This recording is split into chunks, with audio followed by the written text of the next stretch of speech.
Welcome to our second module of this course on bilingual literacy and literature. This module will cover language modalities and biliteracy. As a point of reference and frame, I'd like you to think about what you have learned in terms of students' rights and bilingual students' rights. So this is a case with Martin Luther King Junior Elementary School in Michigan, and it's a court case against Ann Arbor Public Schools. So in 1979, children from the MLK Junior Elementary School sued the Ann Arbor School District. They argued that reading instruction did not take their home language of Black English into account, and thus put them at greater risk for reading failure. So their argument is that Black children who succeed, and many do, learn to be bilingual. They retain fluency in Black English to maintain status in the community, and they become fluent in Standard English to succeed in the general society. So their argument is that it shouldn't be either or, that we should teach the kids to code switch so that they can belong to the community and succeed in the standardized setting. We're in a society where this, we call it false dilemma of having to choose, is very common. And if we're able to identify that it's a false dilemma, then we are open to a different structure that allows for a multifaceted and intersectional identity. You can read the findings.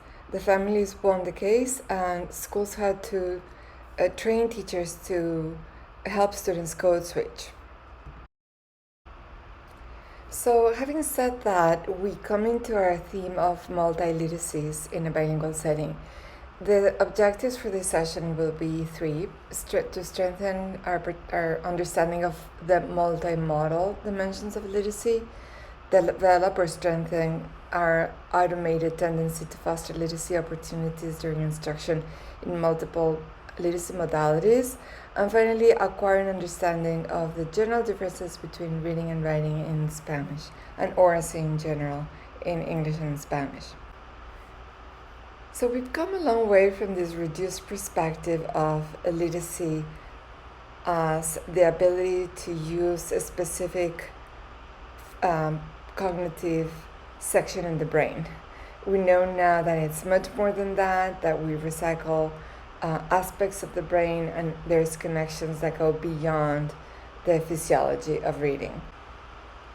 When we talk about literacy modalities, we can include all these aspects: viewing, reading, writing, listening, technology, talking, and creativity.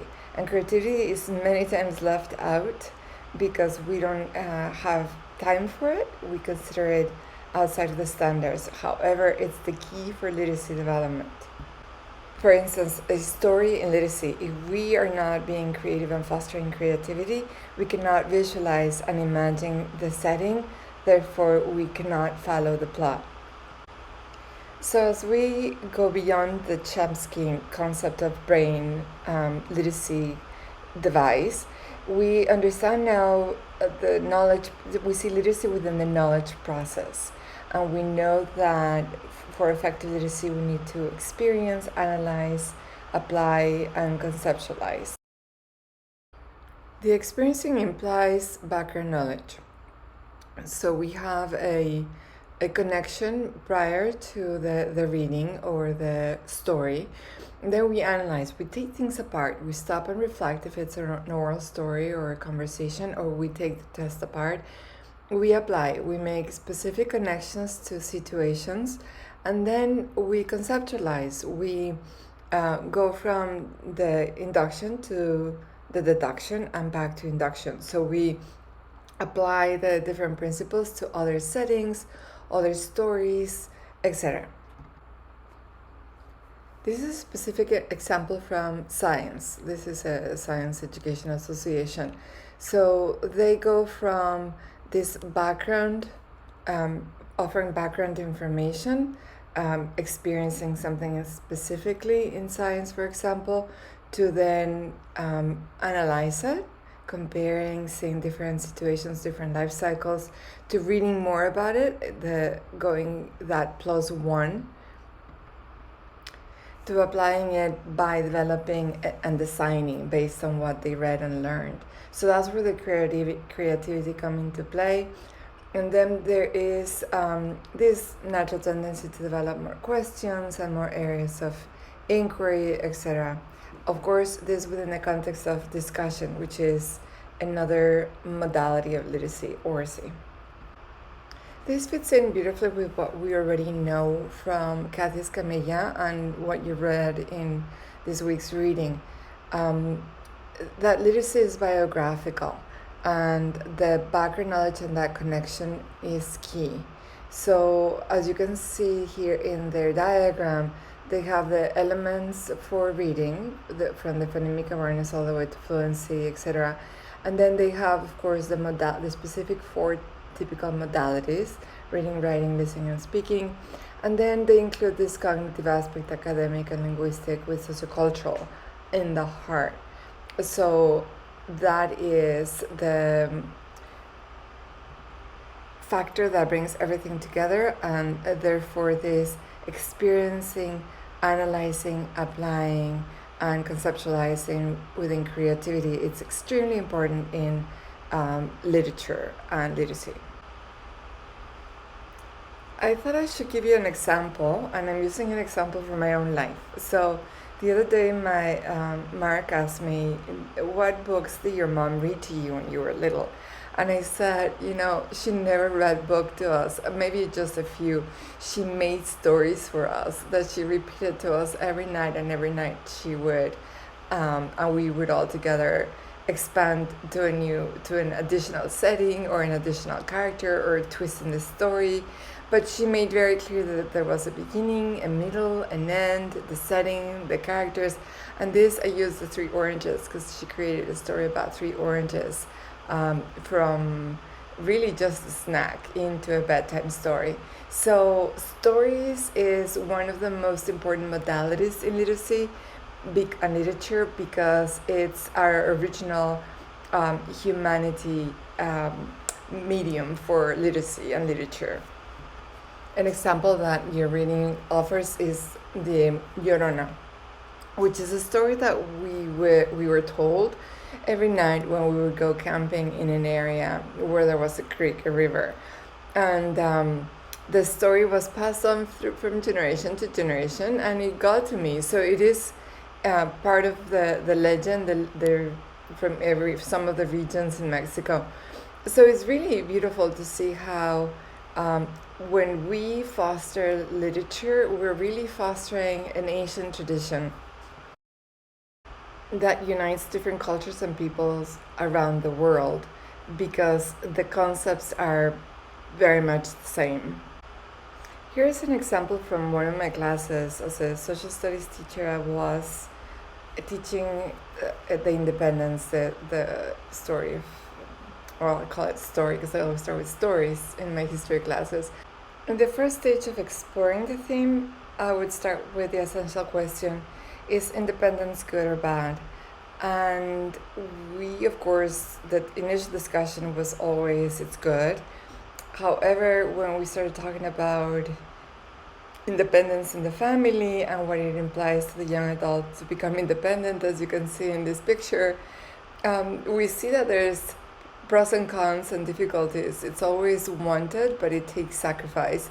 And then you could go from there into contemporary stories. For example, Scotland choosing not to become independent from Great Britain or United Kingdom, etc. So why did that happen in history, and what could change that? And then going into, therefore, an independence of a country, at this point the students have that analysis, not only that exploration, that analysis, that application, and they truly are able to conceptualize and see the stories within the history, or in any literature book. So this multi-dimensional aspect of literacy is crucial, and As we know, this is just a review of all the different modes or modalities for literacy and literature. As we know, listening comprehension and reading comprehension, for example, in this case, two of the modalities, the oracy and the reading, uses the same language processing system.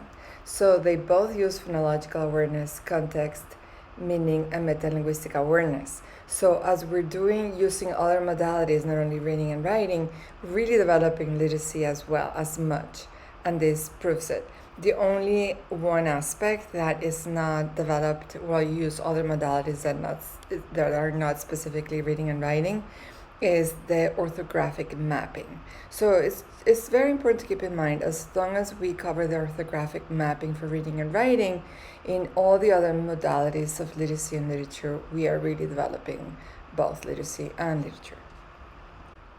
I believe that this overview helps us prepare for the next modules on the different specific modalities.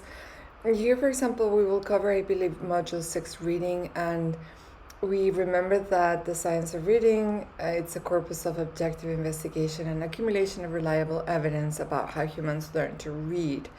However, it's not literacy. And then it also suggests how it should be taught.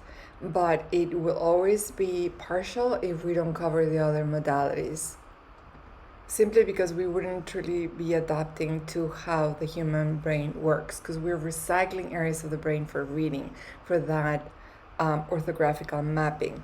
The rest of the brain works based on how it's been working for 200,000 years. So the oracy piece, the visuals, the creativity, the construction and conceptualization of the settings, of the plots, and so on, it's crucial for our true holistic literacy development. So the information provided by the science of reading is very helpful, as long as it doesn't go outside of its parameters of pretending that that information applies to all the modalities of literacy.